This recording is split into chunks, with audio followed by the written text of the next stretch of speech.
everyone, it's Kim. Welcome back to my channel, and if you're new to my channel, welcome. Today I am putting together a dinner in my crock pot, and I'm not following any specific recipe. I think I just want to say that I'm following like a variation of recipes. So today we're doing a chicken enchilada casserole, and I've seen this with onions, without onions. I've seen it with cheese, without cheese, with beans, without beans. So I mean, there's so many different variations, but the recipe looks so good that I wanted to give it a try. So here in front of me, you see my old crock pot. Remember, my other crock pot died. So we're going to revert back to this one until I decide on which one I want to use or which one I want to invest in. So the first thing we're going to do is we're going to spray our crock pot, slow cooker, whichever you want to call it, with some cooking spray. And that's just to make cleanup easier for me. Yes, you could use a cooking bag. They do have slow cooker liners, but I'm just going to go ahead and do this. So here I have one onion chopped. I am using a Vidalia onion. So I've got that chopped. I'm just going to throw that right into the bottom. I have 2 chicken breasts, and they are huge chicken breasts. So I'm just using 2. So we're going to go ahead and throw these 2 right in on top of the onions. And I'm going to bring you over closer and show you the inside at this point. So hold tight. Okay, so that's a little bit better. So I have my onions on the bottom. I've got my chicken on the top. To that, we're going to throw in a 19-ounce can of red enchilada sauce. So I wanted to show that to you before I opened it, because sometimes I forget that I open things and I didn't want to spill it all over, because nobody wants to clean that up. So I'm going to pour this over top. And then what I'm going to do is I'm going to, since I'm throwing this together at lunchtime, I'm going to go ahead and put it on high. Otherwise, you could cook it on low for 8 to 10 hours. So I'm just going to go ahead and cover this with the enchilada sauce. There we go. And then I'm going to cook mine on high for 4 hours. So once this cooks for 4 hours, then I'm going to take the chicken out and shred it, and then I will show you the rest of the ingredients and what I do to finish this off. Now, if you want more enchilada sauce, which these chicken breasts are pretty big. I may just kind of look at this once I shred the chicken. If I need to add more enchilada sauce, I do have a small can that I can add in. But we're going to hold off on that for now and see how this looks, because I don't want it with too much liquid. So I'm thinking that this might be enough. So we're just going to go ahead and let this cook. And then I will come back after a few hours once that chicken is cooked through and we can shred it, and then we'll finish up this recipe. Don't forget, if you like quick and easy recipes, or if you like crockpot recipes, don't forget to give me a thumbs up for today's video. Leave me some comments below, because you know I love interacting with each and every one of you. And if you're not already subscribed to my channel, go ahead and hit that subscribe button so you can keep up with my shenanigans. All right, so with that said, we'll be back. Okay, after looking at my slow cooker, I know once I start shredding this up and I start to add in the rest of the ingredients, I don't think I'm going to have enough sauce. I'm going to go ahead and add in another 10-ounce can that I just showed you, and make sure that I have enough of that sauce in there. I do have a different brand, but it doesn't matter to me. And just for your reference, 1/4 cup of the enchilada sauce is only 1 point, so that's really not bad. And once you start to divide this up into different servings, I think that you're going to be pleasantly surprised at how low in points this recipe is going to be. All right, so I'm going to let the dog out, as you can hear him ringing the bells, and I'll come back and show you the next step. All right, it's been a little over 4 hours, so I am going to go ahead and pull my chicken breast out of the pan, and we're going to shred them.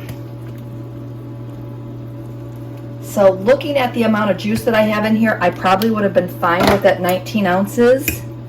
So just so you know, that's what I'm going to put below in the description box as far as the ingredients are concerned, because I think that that would have been plenty.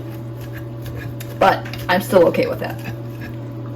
So once I get the meat all shredded, I'll put it back in and we'll give it a stir, and I'll move you up to show you what it looks like inside there. So I'm going to toss this one back in. And then we're going to grab the other one. And again, these were 2 huge chicken breasts. I think that I got them in a 10-pound bag at Costco is where they came from. I love when they shred up real easy.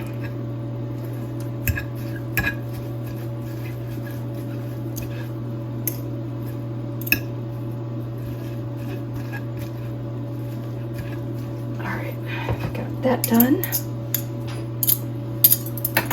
Okay, gonna move you up.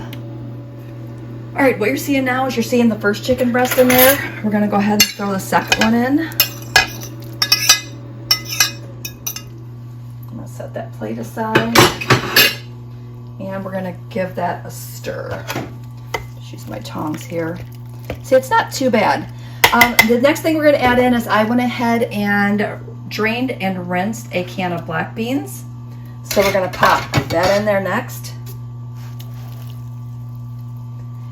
And then we're gonna go ahead and add our corn tortillas in.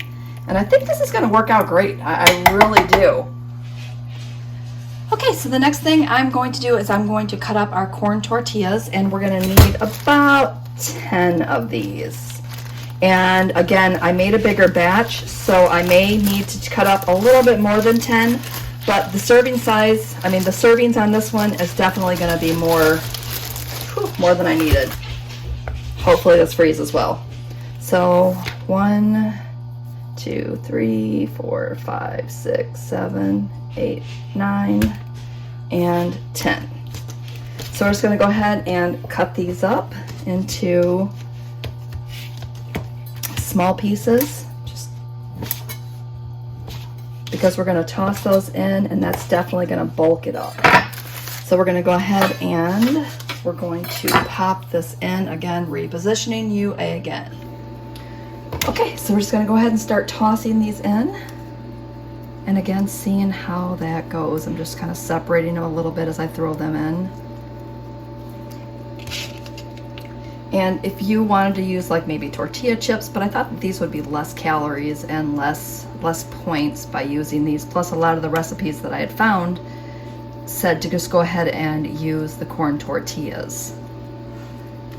You could also, I guess, put these, I don't know, if you wanted to wrap it in a corn tortilla, even though there's corn tortillas in it, I guess that would be good.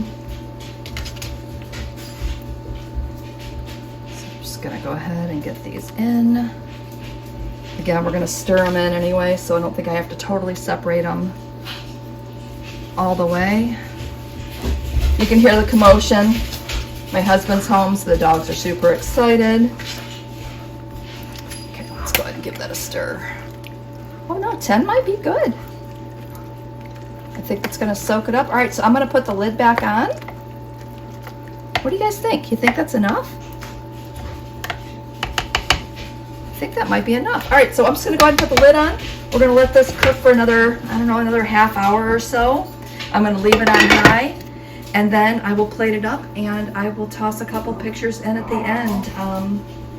It smells delicious. I know it's gonna taste good. Maybe I'll just kind of give you a taste test at the end, just so you know.